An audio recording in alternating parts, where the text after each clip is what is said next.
Hello, today is Monday, August 24th, 2026. Here is your daily signal. According to Fortune, Treasury Secretary Scott Bessent has emerged as one of the most interventionist chiefs in decades, launching expanded Treasury bond buybacks and purchasing yen to steer economic outcomes. Treasury bond buybacks refer to the U.S. Treasury repurchasing its own bonds from the open market to influence yield and liquidity, a strategy gaining renewed attention as activist fiscal policy attempts to steer markets during challenging times. Bessent, appointed in July 2026, leads these efforts amid growing debate over aggressive government intervention, while ING Group has published pointed critiques questioning both the systemic impact and the effectiveness of such activist buybacks. On August 24th, ING released a detailed analysis warning that Bessent's planned $120 billion buyback over the next quarter could exacerbate market distortions due to mismatches in liquidity and only temporarily calm yield volatility. The near-term impact may see lower Treasury yields and a boost in bond prices, helping the government refinance its obligations more cheaply. However, ING cautions that persistent activist policy may increase market fragility and destabilize investor confidence. Large-scale buybacks could crowd out private sector activity, making the Treasury more exposed to sudden market shocks. Next, let's turn to the changing landscape of discount retail in the United States.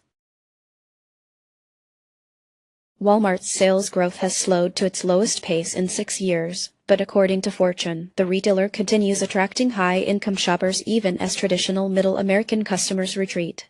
U.S. discount retailers like Walmart and Target are watched closely as barometers of consumer spending, with tariffs on Chinese goods since 2018 and shifting tax refund patterns playing a crucial role in shaping sales. Lately, high-income Americans have started shopping at big-box stores for value, especially during periods of inflation and economic uncertainty. Walmart posted a 4% year-over-year rise in U.S. comparable sales for the second quarter of 2026, powered largely by these affluent customers. Meanwhile, Target's second straight comeback quarter was fueled by a nearly $1 billion tariff refund that supplemented its earnings, though digital sales declined 2% due to weaker demand for discretionary items and continued pressure from higher import costs. As government policy and economic volatility persist, Walmart may continue outperforming competitors if it can keep attracting value-driven, affluent shoppers, while Target's margins could be further squeezed by tariffs, leading to more price hikes or supply chain changes. A delayed or smaller 2027 tax refund season could suppress discretionary sales in early next year. If value-driven strategies widen the gap between Walmart and Target, we may see intensifying competition from other discount chains in digital and grocery segments. Now, let's move to the surging revenues of AI data startups amid the global AI training boom. TechCrunch reports that Micro-1, an AI data startup, has reached a $500 million gross run rate, underscoring the massive demand for quality training data in the AI sector. Since 2023, the exponential growth in demand for high-quality data has driven startups to offer curated, proprietary, and scalable datasets, enabled by advances in generative AI as well as expanded cloud infrastructure. Industry leaders such as Scale AI, OpenAI, and Databricks are central players, with major institutional investors fueling sector growth and universities contributing foundational dataset research. Scale AI announced a 32% revenue jump in Q3 2026, driven by surging demand for labeled data as generative models get updated.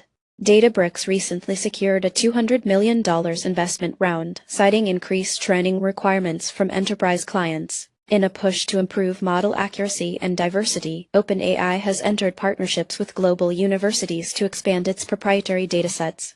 The near-term outlook suggests accelerated revenue growth for AI data startups via enterprise adoption and strategic tie-ups, while competition will push rapid innovation in data quality and model performance.